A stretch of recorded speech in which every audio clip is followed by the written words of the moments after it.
Yo, what's up, Uncommon Commentators family? Welcome back to another edition of the Uncommon Commentators, where we like to discuss the NBA and all types of basketball. Most definitely, hope y'all had a great Turkey Day. You took that week off. Just we spent time with the family, just like y'all did. But before we get to it, I always gotta ask my man GB, how he's feeling. How you been, Garrett? Man, yo, did you get to eat what, two, three, four plates? What'd you do on Thanksgiving, man? How was it?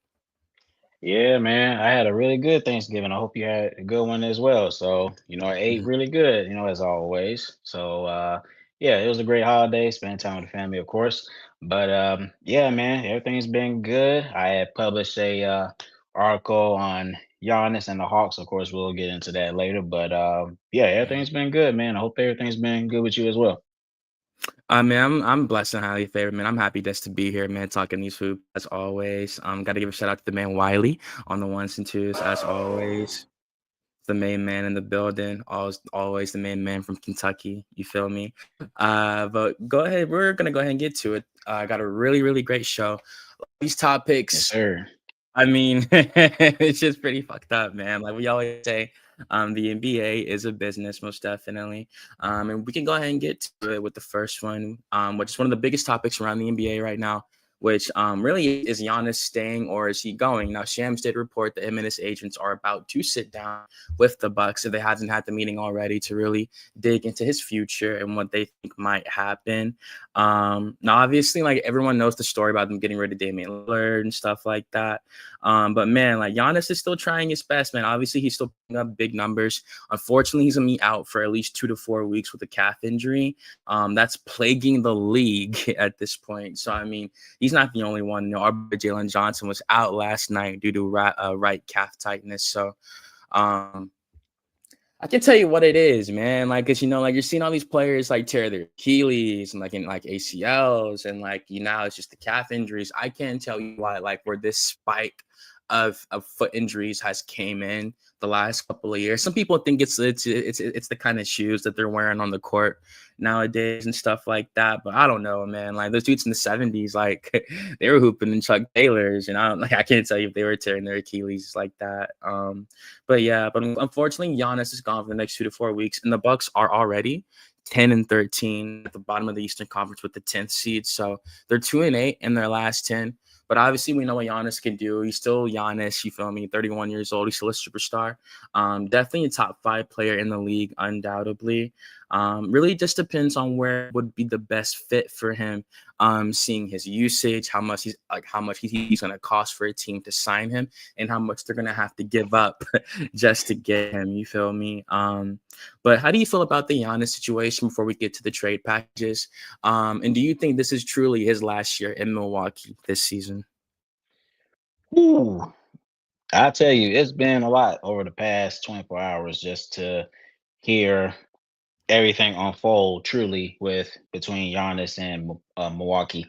Right. What I think is that I think for Giannis, I think it is time for him to go because we've had this conversation multiple times in previous times, but for Giannis, there just isn't anything for him at this time to I would say there's nothing appealing per se that would make him want to stay, or any other superstar that makes you want to say, I think this team has the potential to win a championship, and I can see a vision here. And we've seen it before when they won the championship in 2021 when they had the likes of Drew Holiday and Chris Middleton when he was in better shape, and Brooke Lopez and Wesley Matthews and other guys. So that's no longer there, right? So you went out and you traded for Damian Lillard. Now Giannis had made it quite clear that when they end up having to, waive Dame just to sign Miles Turner, that wasn't a move that he was pleased at all. Now, I wouldn't say that was the sole reason of him wanting to leave Milwaukee. There are other factors into it, but for me, it's just the fact of the matter is that you're not doing this team any good, and especially when Giannis is not on board with almost every decision that you have made. Now, to your point, like you mentioned earlier, that he's going to be sidelined for 2 weeks to pretty much a month.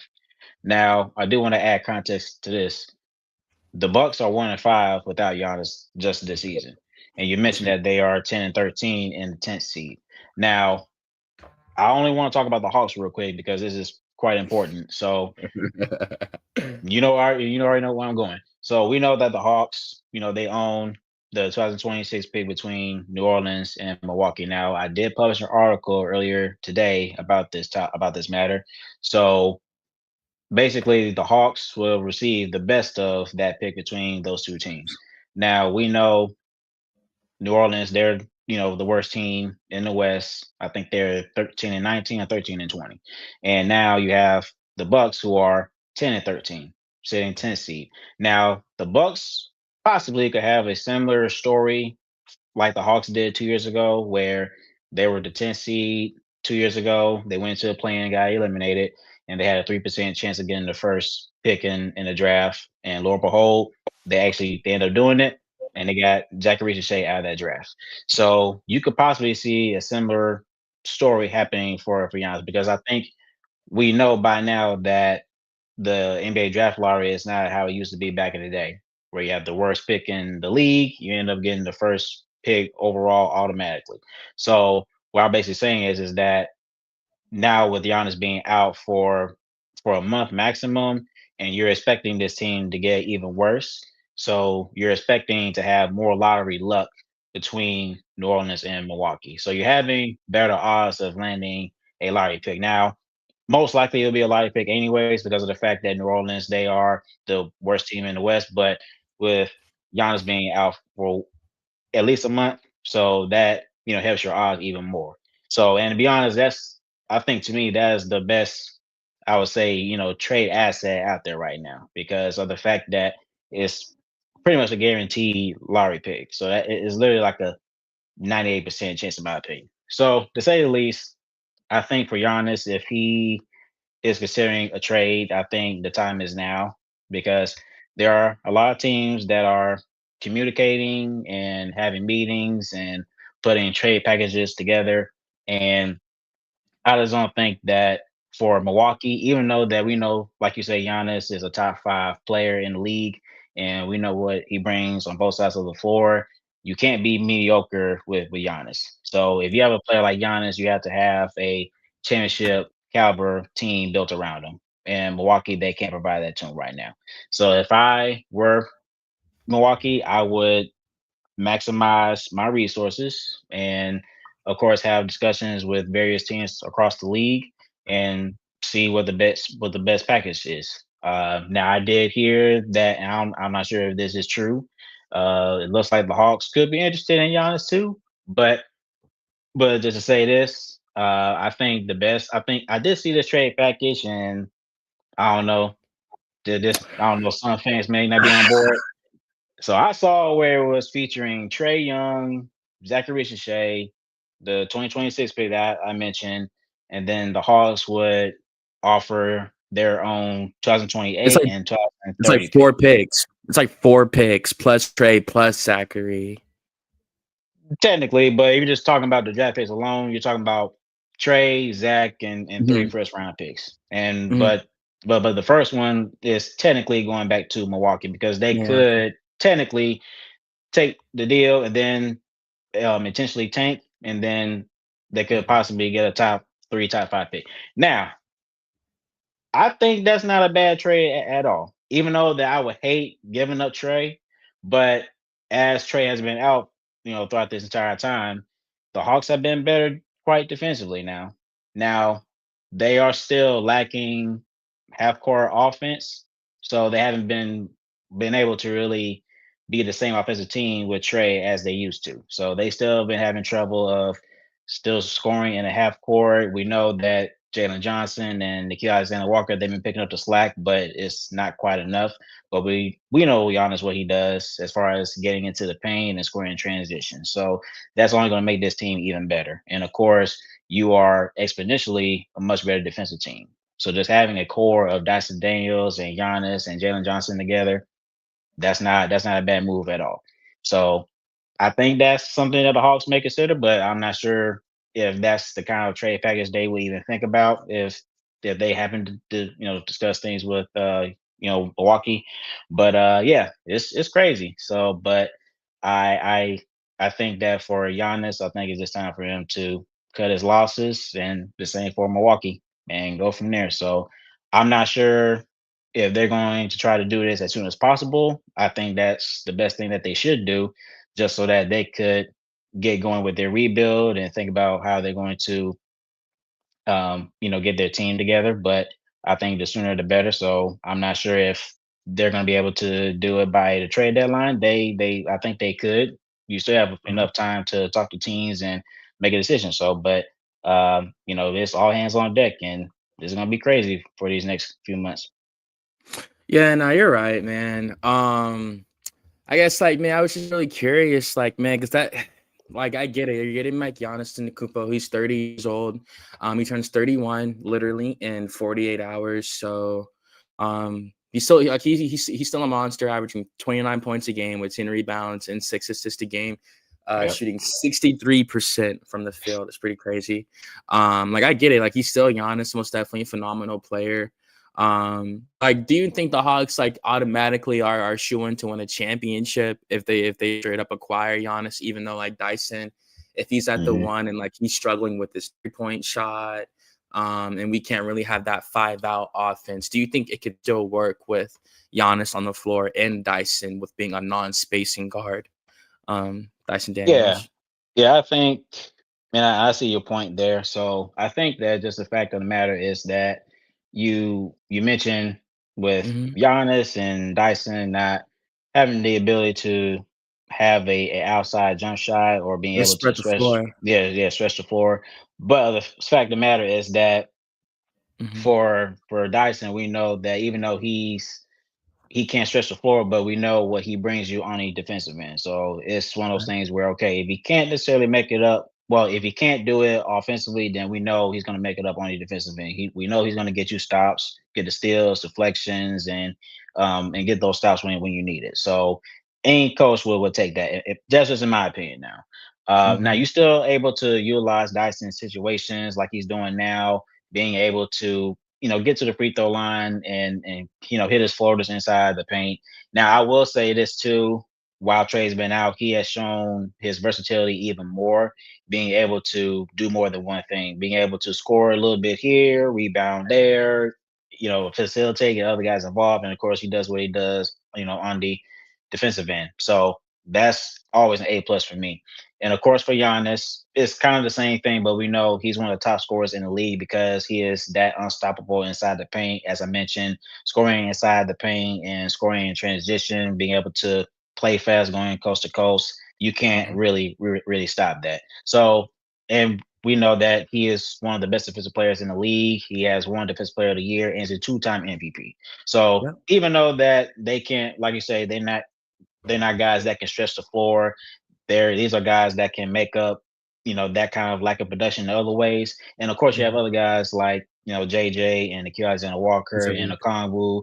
And if they're able to keep Porzingis, then you also have another guy that can stretch the floor as well. So it's not going to be where this team is going to sink deep in the ocean or anything like that. You have other guys that can stretch the floor, so it's going to be enough. So I think that they'll Mhm. be able to work it out. So if Quinn Snyder continues to be the head coach, I'm pretty sure him and his staff are able to make those adjustments to make everything copacetic, and make everything work. So I think it'll be fine. And with him being one superstar that relies on his athleticism, having that archetype in his play style at 31, he's about to be. How much longer do you think he has in his prime averaging these type of astronomical numbers, knowing he can't really I mean, of course, as he hit 34, 35, he can start shooting threes and get better out there. He's a great player. Of course, he could do that. But how much longer do you think he has left in his prime if the Hawks pull this trade or pull the trigger on this trade, and try to win a championship this season?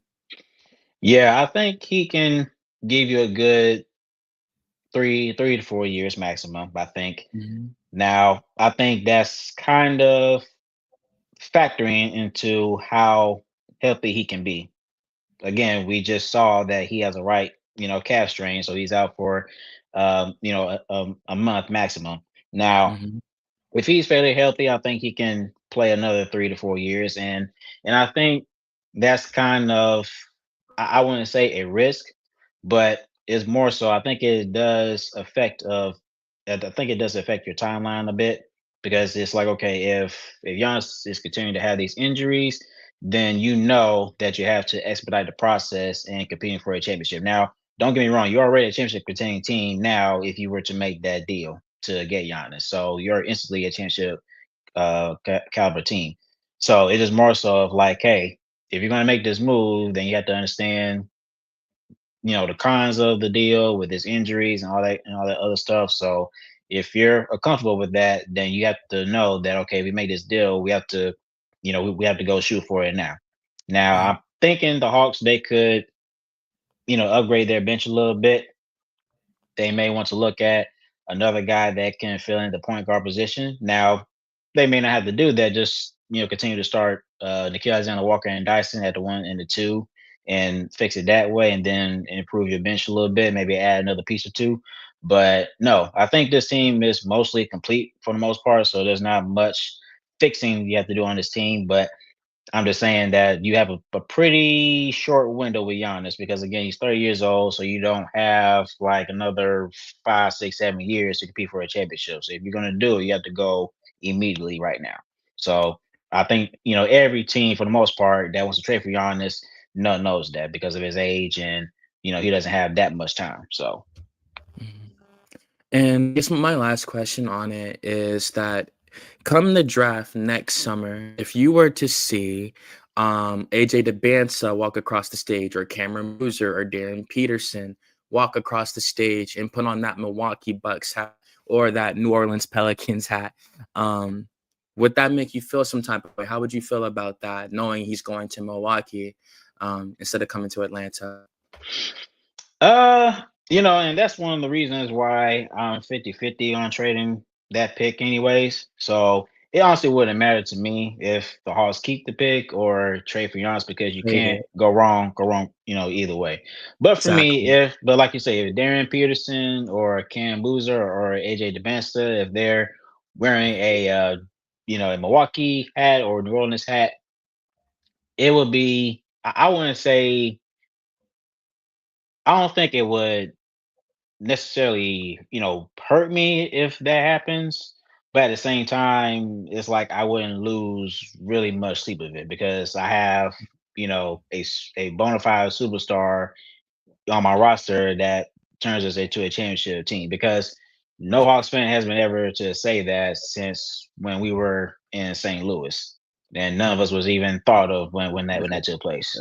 So so my thing is that for as a Hawks fan Yeah. to be able to say, hey, we are a bona fide championship contending team, that's something that nobody has been ever to say. So that's why I say even though that it will hurt, I still wouldn't, lose much sleep of it. So it would be cool, but at the same time, like I said, if we were to trade Giannis, cool. But if not, then no hard feelings. Is still a good way to still build this team out.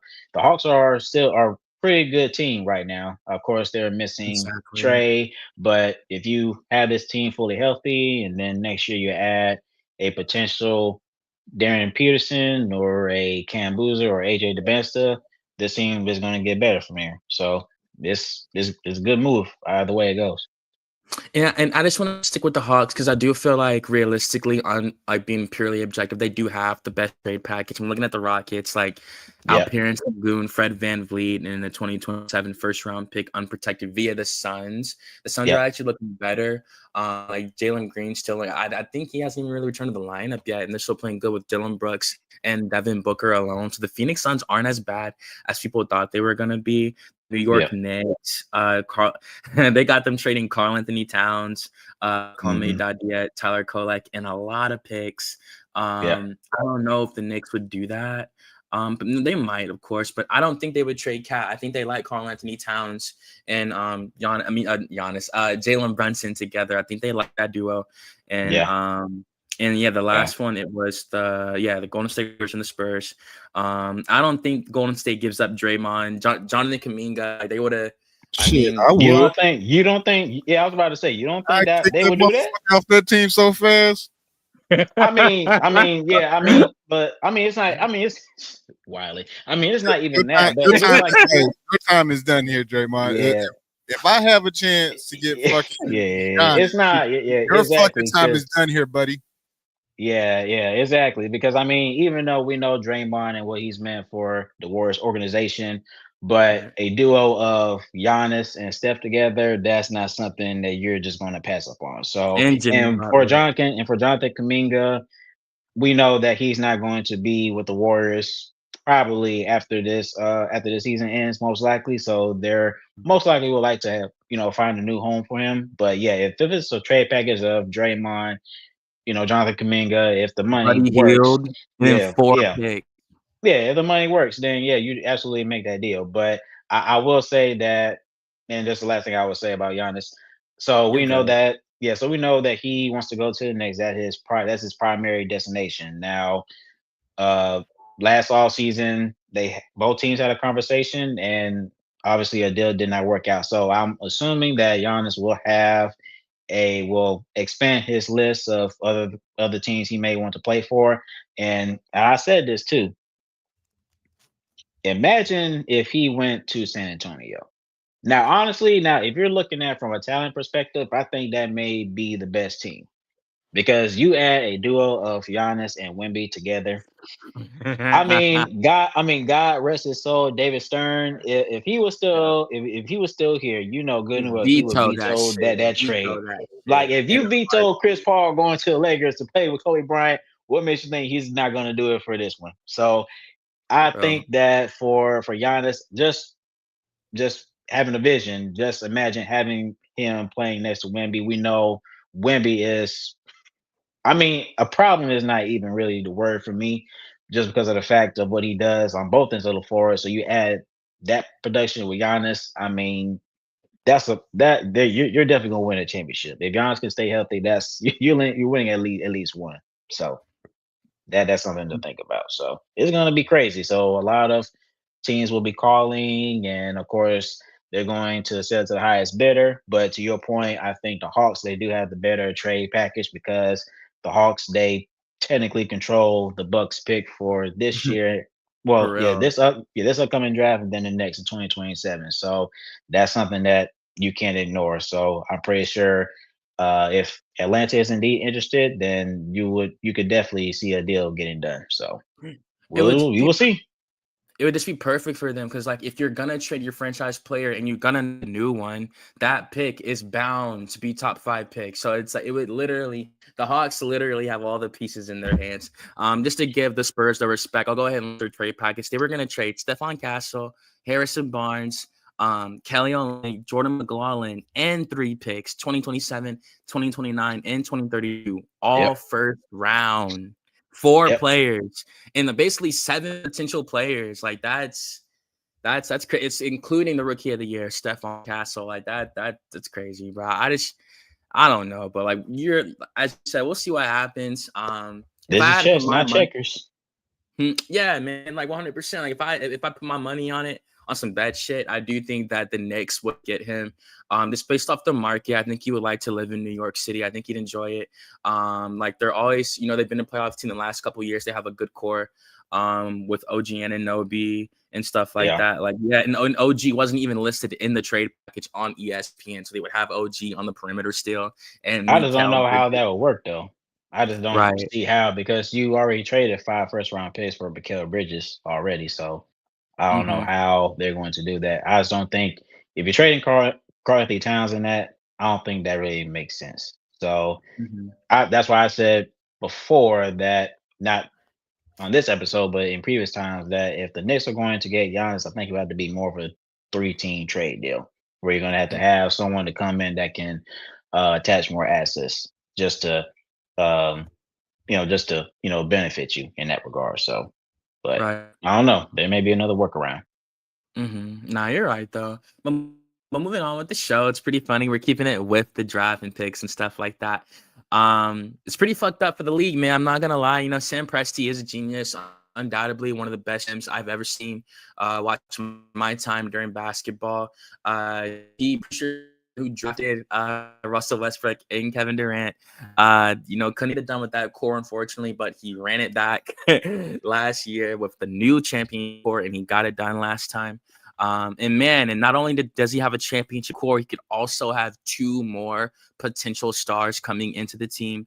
The Thunder do owe the Utah Jazz this pick and the LA Clippers this pick, both teams which are struggling right now. And the Looking at 76ers. and the Sixers, you're right about that. They do have the Yep. fucking Sixers. And Yeah, so I'm it's looking three. at So it's three lottery picks potentially. lottery picks. Like, I'm looking at the Tankathon mock draft. Of course, it changes from day to day. Right now, the Hawks do have the number 1 overall pick on here. But you can see, though, they would have the 7th going to the Thunder, the 9th going to the Thunder, and the 14th going to the Thunder. All three, like Garrett just said, lottery picks. That, my goodness. I mean, the rich get rich. Golly, bro. Like, that shit shouldn't be legal. That's hold on. Y'all not doing this no justice. These motherfuckers, like, since 2020, have collected 17 draft picks. 17. Yeah. I already knew that, but the fact of the matter is just that they have that Paul George trade was like franchise altering for the most part, because you acquire SGA in that deal, and then you also acquire the additional picks. But with that, you're adding, you have potentially three lottery picks in this draft here. So my thing is that I think we know, and I'll just be the first to say it, Sam Presti should win Executive of the Year this year. That's my favorite. I think that's my selection. Follow it with a 30 for 30. I need a 30 for 30 on Sam Presti and how he works his magic. If they have a dynasty, it's but the fact of the matter is just that for me, and I don't know, Wiley or Antoine, y'all can correct me, but I just never seen a team like OKC where you are a championship team that has been built kind of perfectly, and you also have the draft assets that Wiley mentioned. You have 17 total, you have a total of 17 first round picks, but this upcoming draft, you have 3 of them. And we know the talent pool in this draft class is crazy. So the fact of the matter is that you are a championship team, and with this amount of assets, you literally can do whatever you want to do. So it's like, okay, if you want to move up into the top 5, you could do that. If you want to package some of those picks to acquire a star player, you can do that. So it's like there's not much there's not really much friction that you have to have with opposing teams. If you're trying to, for example, say if you want to make a deal for Laurie Marketing, you could easily make that deal and not having to have these long-lasting conversations of how you're going to put a trade package together. So the fact of the matter is just that with OKC, their flexibility is crazy. I think they have the best assets in the NBA, and like I said, they don't have to do anything, because, like I said, they are a championship team. They play well together. They're one of the best teams. To me, they are the best team in the NBA, and this is a team that can compete for a championship again. So the fact of the matter is just that you are a championship team and you have these assets in your back pocket, and you really don't technically need to use them to make the team better, because you just came off a championship. But the fact of the matter is just that the kind of team they are and the draft assets that they have, and like I said, they potentially could have 3 draft lottery picks. I mean, you're talking about having 3 picks that could be a star player or an all-star caliber player. So that's just crazy. I never seen a team, having that kind of, ammunition in their back pocket. That's just blow my mind. And if I'm Sam Presti, if I really want to be a dick, I call up the Clippers again, just because I know I can finesse them out of whatever the fuck I want. I mean, like, for what though? Who the fuck cares? I'm just saying, like, I know I can finesse you, especially out of picks.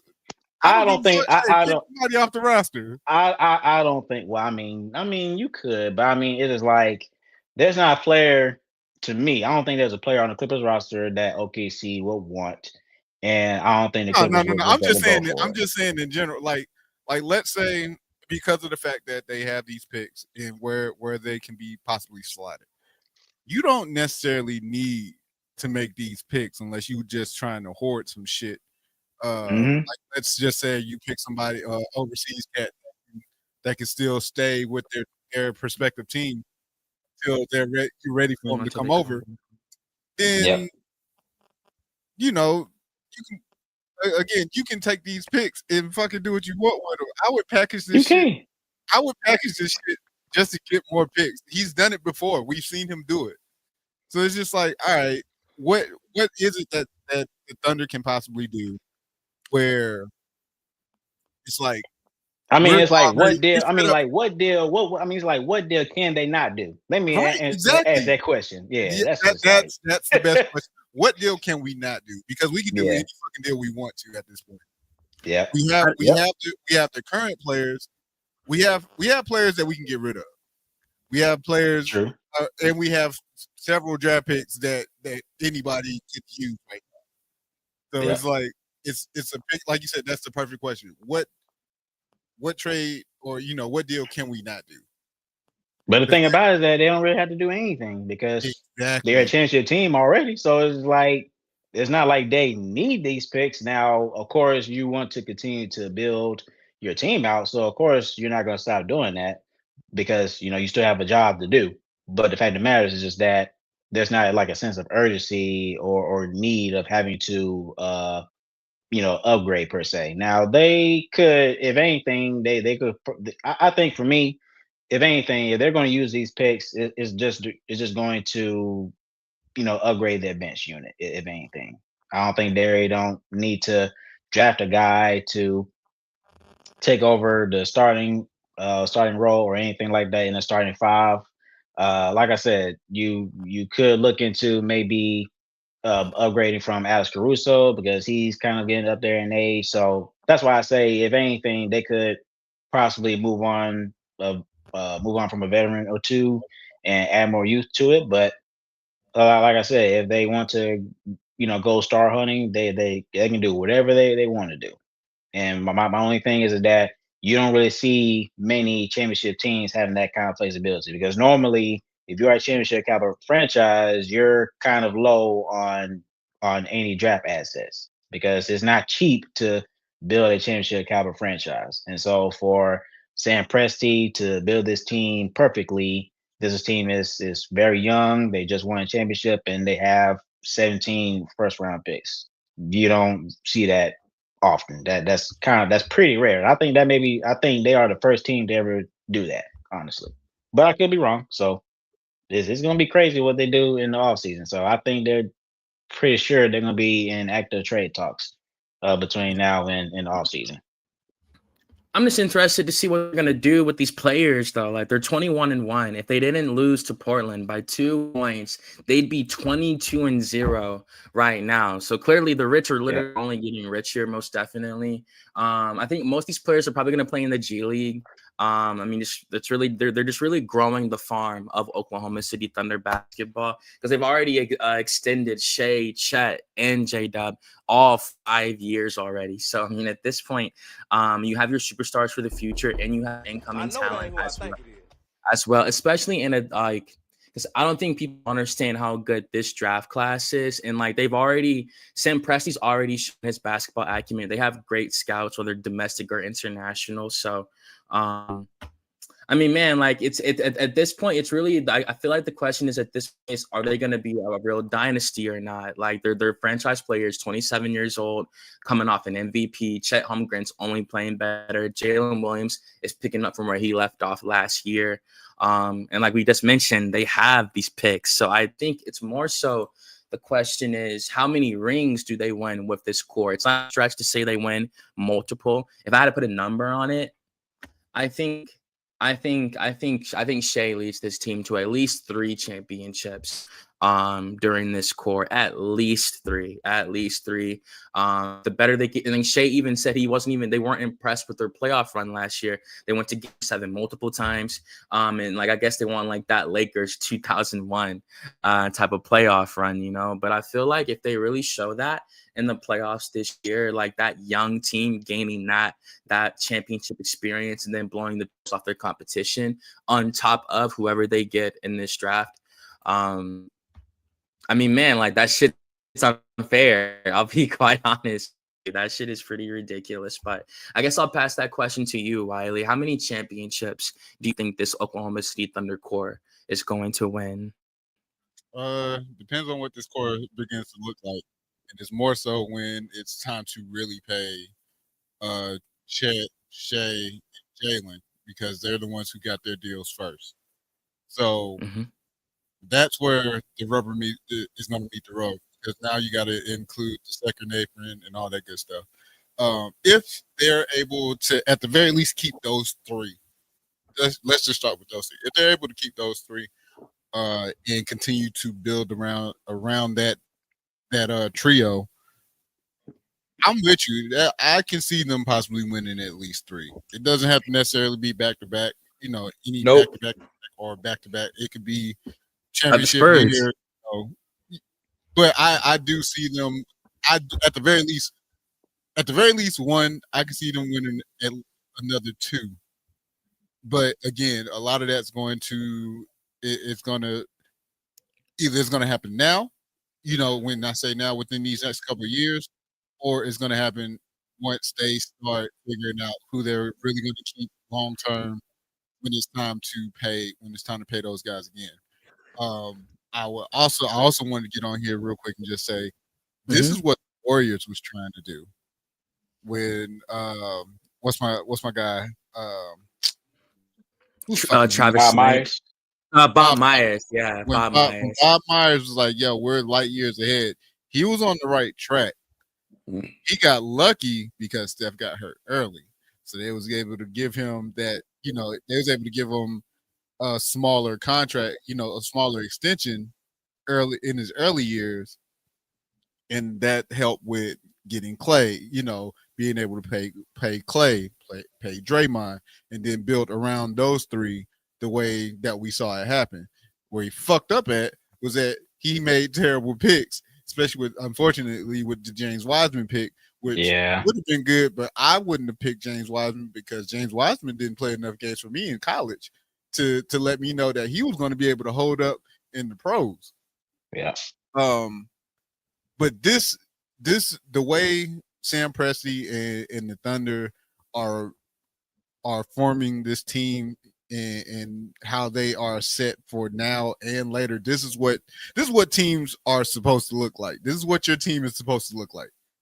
If you want to set up, even if it's you don't even have to be a championship team, but this is what you want your team to look like, as far as, and this is from the front office side. This is how you want to build your team. You want to find, and granted, yes, they did not. OKC didn't draft SGA, but they were able to pick him up in a trade. They got him early. They saw what he can do, and then getting him on this team allowed him to flourish, pretty much like James Harden. We saw James Harden when he left OKC, got to Houston. He was like, "Yo, I did not know James Harden could be a number one, your number one player on the team, but here we are." So, again, this is what teams need to follow. Whatever the fuck Sam Presti is doing. That's why I was like, at the end, when Sam Presti calls it quits, there needs to be a 30 for 30 that follows him, and because I would like to see. I would want somebody to pick his brain in what his thought process is when it comes to scouting talent. And I was about to say, because it takes a keen eye of talent to put together a team like that too. Yeah, and it takes a team of scouts. So I mean, he's not doing it by himself, but of course he gets the credit because he's the face of when it comes down to making these moves.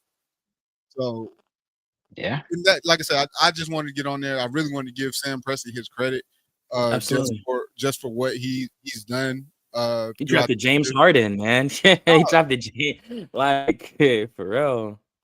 Kevin Durant, Russell Westbrook, Russell Westbrook, James Harden, James Harden, Serge Ibaka. Serge Ibaka, like Like shit, for you, real. you, that dude don't miss.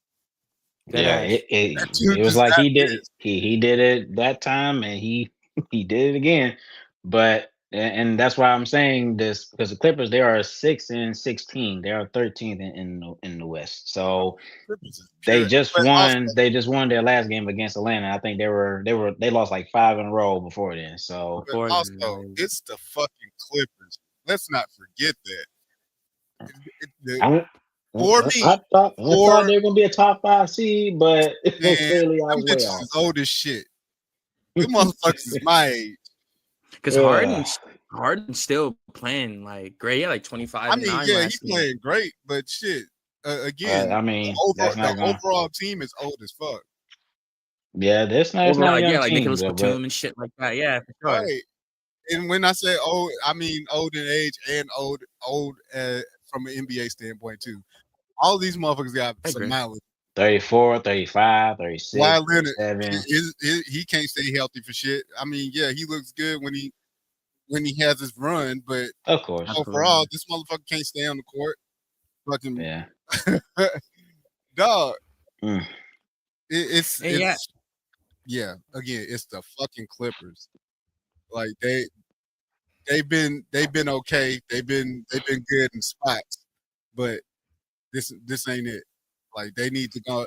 They're the ones who need to go ahead and blow this fucking team up. a lot But of they people don't want feel to do like that. that because they don't have their pick this year. I don't give Huh. a shit. Like, They better figure something out. I think they could Because compile a trade That's what though. I'm Like, saying. Like, if anything, they're gonna try to. Well, make a trade. I don't think you're gonna be able to salvage this season, but you're gonna try to salvage it enough to where OKC they're not getting a top 10 pick. But you know, yeah, first round trade. it's just crazy times, man. Hey, Just the going first. back to that trade with Paul George, I'm just like, Oh yeah. wow, Shit, that's Paul just George. like Well, you have to think. that's literally like the worst trades ever. Wait, wait, wait. Talk about finesse. Let's rewind the tape just a tad. Not just the Paul George trade, the Russell Westbrook trade, Russell trade. the Carmelo trade. Trade. Like those three right there, and then how all these trades tie in to other trades. And dog, Yeah, again, that's true. this is That's who true. you want to model. This is who It's you want just to model after when it comes to putting a team together. It's Sam I Presti. agree. I agree. It's just beautiful work. Beautiful work. I'll hang up and listen. Yeah. Nah, man. And even Wiley. I was gonna say for this last one, you can definitely give your opinion because obviously you've been watching Chris Paul's entire career. And it's funny that we did bring up the Los Angeles Clippers because that's literally what we're gonna end this show on. And I'm serious, Wiley. Please feel free to give your take on the situation because obviously it's pretty fucked up to be quite honest. So as you all know, Chris Paul was severed from the Los Angeles Clippers. They cut him in the middle of the night. Unfortunately, it was like a 2:50 a.m. when Sharania had posted the tweet on Twitter. Well, now X.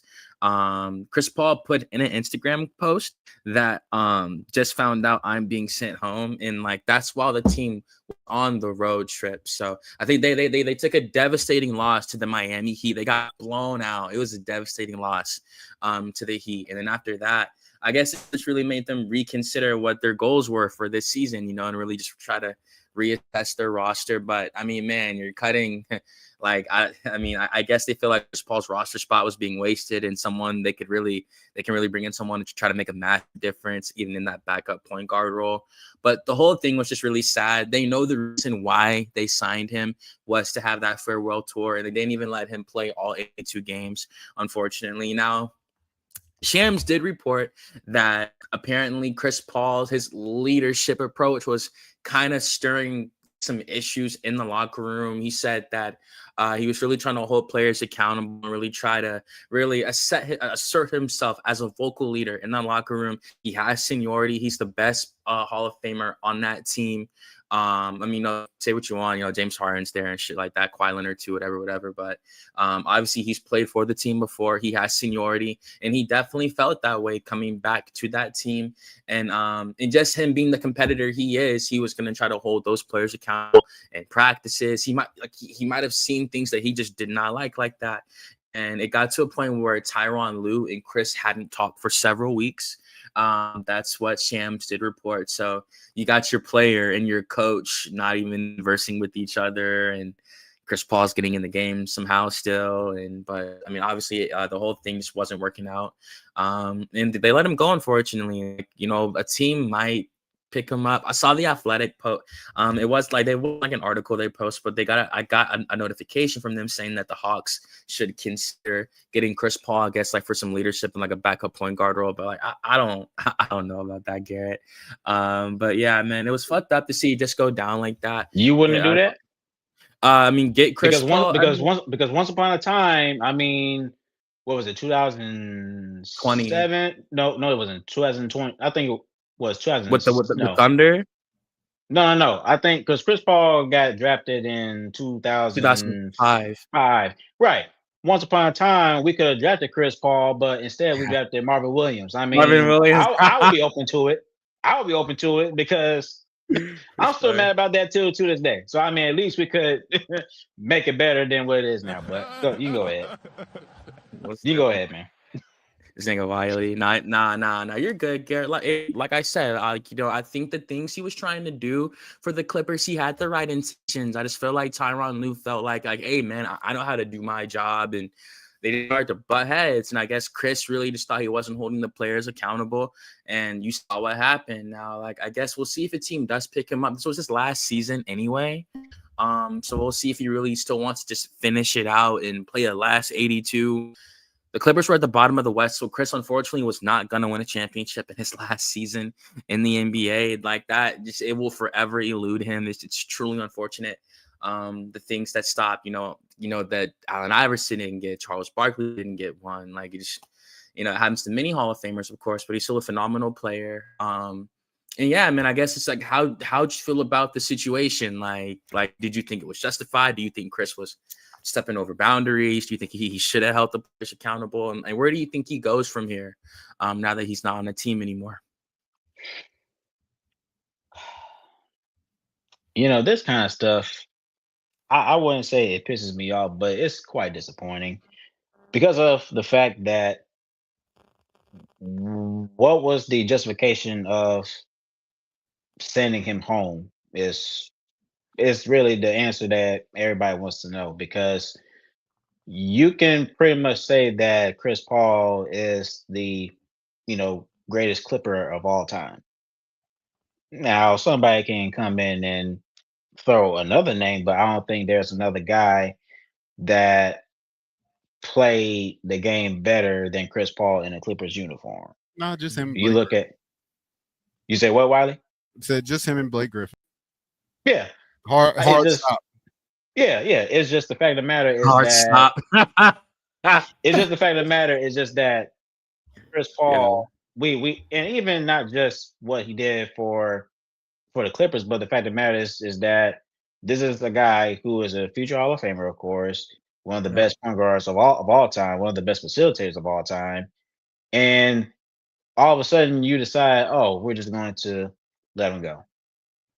You knew now for me, I had thought that at least they were going to be a lot better than what they were this year. I didn't think they were going to be a championship contending team, but the fact of the matter is that his role coming into this season was to be, a veteran, bringing that, veteran leadership, of course, like he did with the Suns and OKC and all that, Spurs, and just add quality depth to your roster. That was basically it. And of course, for him to spend his last season with the Clippers and after that he retires. I don't think that's asking for much. I mean, that's at least, you could have done for everything that he's done for you when you traded him from, New Orleans. So it's just one of those things where I think, and I mean, look, at the end of the day, we know the NBA is a business, and of course, teams are doing what they feel like they need to do in order for them to be better. But I don't think this move justifies anything. It doesn't move the needle. It's not like you're going to be a top, 6 seed by letting him go. This doesn't change anything. So it's like if it doesn't change anything, then what's the point of making a move anyways? Now, in regards to well, his leadership is out of order, team, the front office and head coach don't think he's a fit. I look, Chris Paul has all can fit on any given team, not just with his production, whether it's now or in previous years. But the fact of the matter is that this is a guy who is one of the top leaders, across the entire league, not just now, but even in previous times. So Chris Paul has never been a cancer to the locker room by any extent. So for me, just to hear that, well, That his we know. leadership presence been questionable, I'm just like, nobody has ever questioned Chris Paul's leadership because if anything, this is a guy who is going to have some sort of relationship with everybody. And this is a guy that only wants the best for his teammates and for the team he plays for. So if there's something that's off, he's going to call it out, not in a disrespectful way, but he's going to make sure that everybody is doing is held accountable and make sure that they're doing their role correctly. That's it. So there's nothing, there's nothing that's disturbing about just having that kind of player around your team. So like I said, I think if anything, whatever reason as to why they let him go is just not an excuse. It's not a legitimate excuse. It's not a legitimate reason for him to just send him home that way. And also you're looking, to trade him. So I hate it for him because it's not what he had in mind for his last season. And I just think that for the Clippers, um, I don't think this will turn into a situation where, oh, I would never forgive Ty Lue or Lawrence Frank for doing this deal. I think this will rub people the wrong way at least a while. So, but like I said, I don't think this changes anything. It doesn't change the trajectory of this Clippers team. So I don't think there was no need to do it. But like I said, I think there's more than we know as of right now. But yeah, I hate it for Chris Paul. I don't think he deserved this not one bit. I think he should have got what he deserved was to just retire as a Clipper and call it retirement. So that's what it should have done. Yep. This is a fucking PR nightmare for the Clippers. To pull this God awful. with no, because there's no real explanation. I mean, now Exactly, it's just god awful. I'm just granted, like, we got to be patient. So it is what it is on that part. But and only time will tell. But we have to be patient just on the strength that more information is going. Eventually, more information is going to come out. Somebody's Yep. they're gonna spill it. Whether it's Chris Paul, whether it's the Chris Paul gonna have his story, the Clippers gonna have his story, Larry's gonna have their story. Like, so it's gonna be a culmination of all these stories and who's telling the truth, or he say, she say.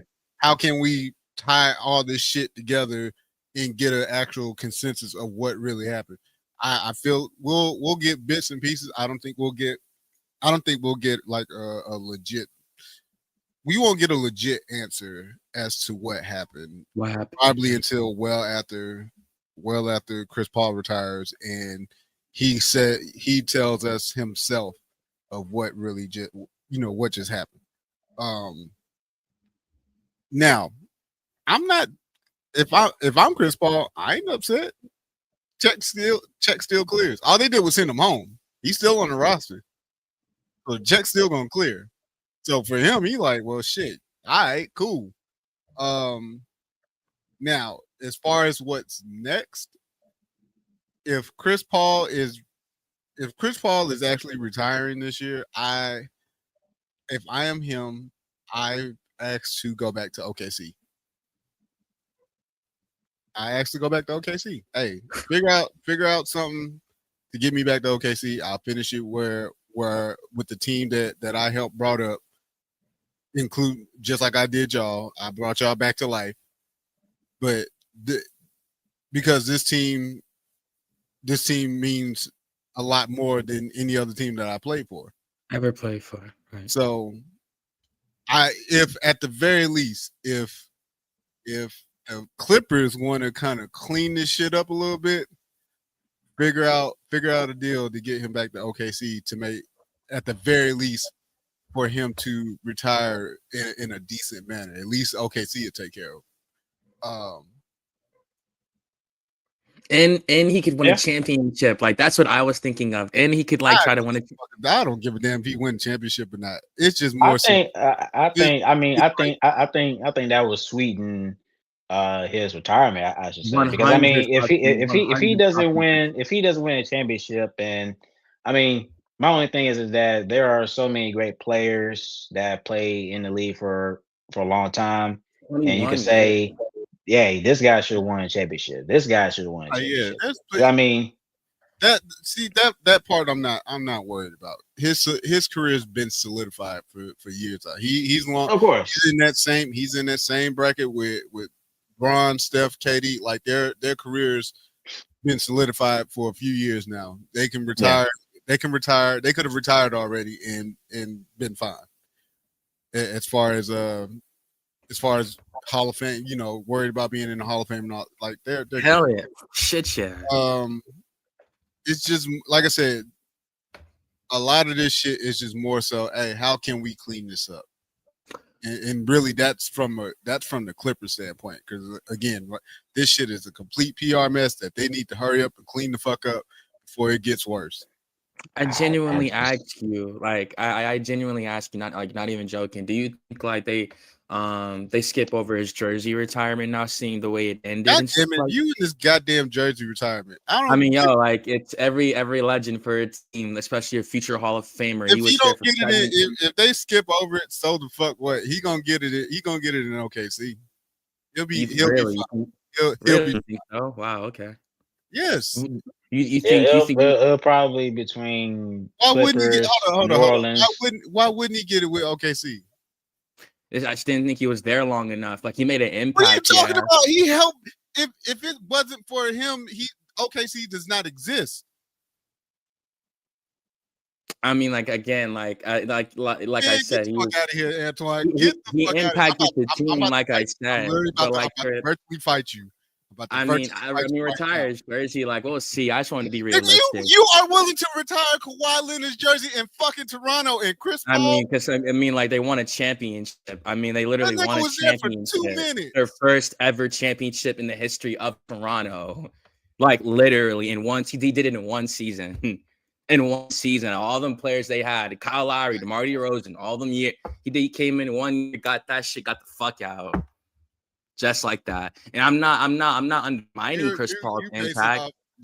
I'm not undermining his. You're exactly undermining his impact. No, I'm not. I never said he didn't make it. OKC does not exist without Chris Paul. For New Orleans to take that team to OKC. And Chris Paul to be on that team, and Chris Paul to make that team. Chris Paul is. Oh yeah, you're talking about like Oklahoma Hornets and shit. I mean, yeah, like Hurricane Katrina stuff. I mean, yeah, if you're taking it back that far, I mean, what the hell did you think I was talking about? I thought you were talking about when he was there with SGA and stuff like that. When he came at this older, that's what I thought you were talking about. I think you're talking Oklahoma City Hornets. Like, okay, all right, I'll give you. That I'll give you. That I'll give you. That I'll give you. Further than the last damn 5 years here, man. Stick with me. He's going it's like that I'll give you. Look at his entire career. Yes, look at his entire career. He's going to get that. That helped establish basketball in Oklahoma and show that they could have an NBA team, which later led to the Oklahoma City Thunder. I'm glad you caught up. Yeah. I mean, man, I just talking about the Oklahoma City 100. Like they existed for like 2 seasons. I think you're talking about like them. My bad. Right. Yeah, for sure. Like, yeah, that is 100% logical, and I will give you that. 100%. I'm not worried if the Clippers be petty and try that shit. You know what's going to end up happening? They're going to do like any other fucking organization. Once, let's say, Steve Ballmer sells the team or whatever the fuck, the next fucking owner that comes through will be like, he may have a change of heart and be like, yo, we're going to retire Chris Paul's jersey because it's the right thing to do. Yeah, and I was gonna And ask, do you think New Orleans would, like the Pelicans, seeing how he was in New Uh, Orleans, like the Hornets and stuff? possibly, That one I'm genuinely curious about, honestly. possibly. I mean, again, it just depends on how you look at it. I more so look at that. I more so look at that stint in New Orleans being more OKC because eventually they just resurrected New Orleans. Like they just kept the team. They kept that New Orleans team in OKC and then resurrected a whole new New Orleans team. But I mean, it's possible. It's possible he could have two jerseys retired. He wearing the hat right now in two different places. So this is, I could see it, man. Like this you is don't have Charlotte. because I that's just a think it's Charlotte. Oh, okay, Charlotte. Okay, my fault. Charlotte Yeah. Hornets. Yeah, I mean, like that's because he was playing for the New Orleans with David West. That's who he was playing with. Yeah, right. Yeah, man, and like I was curious about that. Not even on no. That's why I said it prior because I know like obviously I fuck with jersey retirements and stuff. But yeah, man, like it's unfortunate because you don't see this happening to LeBron James. Like Carmelo near the end of his career, he bounced around a little bit, but he wasn't disrespected like that. Just getting cut in the middle of the year and like it was a whole spectacle about it. Like Carmelo, Chris Bosh, unfortunately, obviously we know he had to retire young. Chris Bosh was like 31 when he retired. I saw that, man. It's crazy looking back on that shit, man, with that blood clot stuff. For real, 31 years old he was. I mean, with the way the story is, I mean, again, I don't agree with what the Clippers did, but if you going and kind of undermining the head coach, then I can see why there may be why there's a problem. But it's just more so the way that the organization handled it. Handle that shit in house. Do whatever the fuck you got to do and move on. Y'all already trash. That's what I'm saying. Like, why make the move? Like, what? Like you I get it. Like, I get it. The whole PR thing was a mess, but you wouldn't have this problem. Just let the man, retire as a Clipper and be happy. Gosh, that's it. They told that man, take your ass home, old nigga. Well, he ain't lose no seat because he's still getting paid at that $3.6 million that he was paid this year. So, yeah, I do think he might try to just like him personally, he might try to get picked up just to try to finish it off though. And I think he really might try to push towards a contender. That's why I was like, if he goes to Oklahoma, I could genuinely see him them picking him up as a veteran. I don't like they need veteranship like that anymore. No, he need come to the A. Hey, sit on the bench. Come to the A. Sit on the bench. Give out some handout. Dap a couple people up. Hey, good job. We got C for you. Be a mentor. On the bench, and if we need you to get in the game, we'll throw you in the game. Like yeah, we got you. We got you. Let me ask you that before we get out of here. If I'm Chris Paul, I'm not coming to the Hawks. He should. We could have drafted him. I'm still pissed off. Oh my gosh, bro. Of course, looking back, yeah, we drafted even I don't want to get into that, but like it's hella players. The Hawks drafted fucking Bill Russell, bro. They drafted David Thompson. The Hawks drafted, I think, Pau Gasol. Okay, Antoine. Okay. Okay. You do not care. Seriously, you do not care. I ain't trying to think about it right now. But I was gonna ask though, do you think Chris Paul could go into coaching after retiring? Does he have the basketball IQ to be a coach and like temperament? All players can't be coaches, dog. All players can't be coaches. I don't know. Yeah, I think it's like kind of like a sprinkle. Like it's only like here and there. I mean, he could be a development coach, right? I was going to say if anything, put him somewhere on the end and let him work his way up. We not pulling the Steve Nash.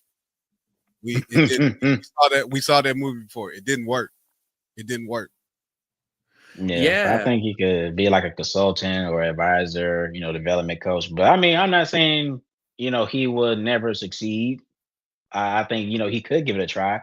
It's not like he doesn't know But I don't, what he's doing, but like I don't want to see twice. him doing it right after he finished his career. Like, nah, you got to Yeah, please. maybe not. Yeah, maybe not. Take some time off. JJ Spend time. Redick. Well, we know why JJ Redick got the job. I mean, yeah. I mean, yo, like, in Antoine, defense of Jay, I wish you would I mean, try. like, yo, I mean, he won. He Wish won. you 50, would he try and won. cape up for. Like he I won wish 50 you games. would He cape won up 50 for this games his first motherfucker. year.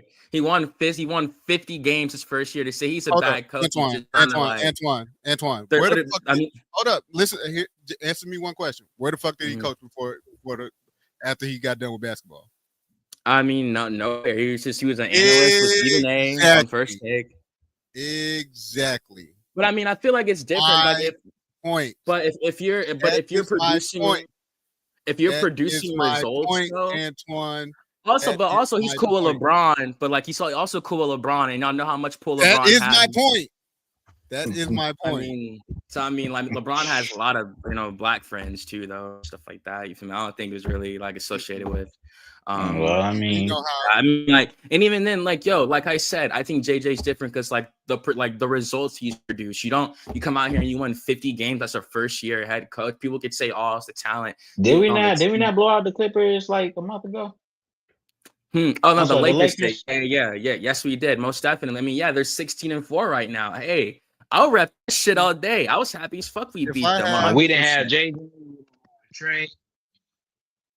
Yeah, but I'm just saying, like, they're 16-4, and then they're definitely a good. He's definitely a better coach than people thought he was gonna be. He's not. You can't compare him to Steve Nash in my mind. Yeah, I mean, I would give him that. I mean, that's why I say, you have players that have the potential to be a coach, and then you have some both his players are accountable. So it's hit or miss. It's hit or miss. So for sure, and I mean, yeah, man, we've seen some fucked up shit too. Like when fucking coach of the year get fucking fired the next year. I mean, yeah, man, yo, like I get it for sure. But I definitely think, obviously, like I said, having that with LeBron, and he did good his first year. He went through all that Luka Doncic shit, got all the rotation still, and they went like 20-7 with Luka at the end of the year. So it's like, man, for a first year, he definitely did pretty good. Wiley ain't ain't feeling this right now. Going through the roller coaster. I mean, yeah, it is what it is. Like if they came out here, if they were like 45-37, like some mediocre shit, it'd be like, I get it. But like he's a good coach, though. It's different when you prove yourself, you feel me? It's different when you prove yourself, you know? And obviously with Steve Nash, he had that whole Kyrie shit and all that shit going on and all that. And then stuff like, yo, like, it is what it is, you feel me? We were talking about Chris Paul. It is what it is. I feel for Chris Paul. Obviously, like I said, like we said, he's one of the greatest point guards of all time. I do agree with, I think it was Wiley who said that. I could see him going back to Oklahoma to get, like, at least try to chase a championship one more time. But hey, man, like Garrett said, that check cleared. Like, he's perfectly fine. He ain't got really nothing to worry about. And Wiley did say that as well. So, like, he's honest, all good. He really has nothing much to worry about. He's a millionaire. He lived his dream as a child to the absolute fullest. He lived that shit. So there's not really much Chris Paul can really complain about when it's all said and done. You feel me? But yeah, that's it for me though, Garrett. Unless you had anything else you wanted to say. Yeah, thank you guys for tuning in to the show. Of course, as always, be sure to like, comment, share, subscribe to our channel. And of course, we're here every Thursday at 8:30 p.m. Eastern time. So, like I said, I love doing this with my man Antoine and my boy Wiley. So, of course, be sure to do all those things because we have more coming. So, thank you guys for tuning in, and we'll see you guys next time. God bless y'all. Stay safe. Yeah, don't forget to hit the QR code. Hit the QR code, please, and thank you. Please. Always trying to grow the show. Get more content for all you boys and gals. Y'all have a blessed one, and Merry Christmas. Oh, man. They gave me my theme music.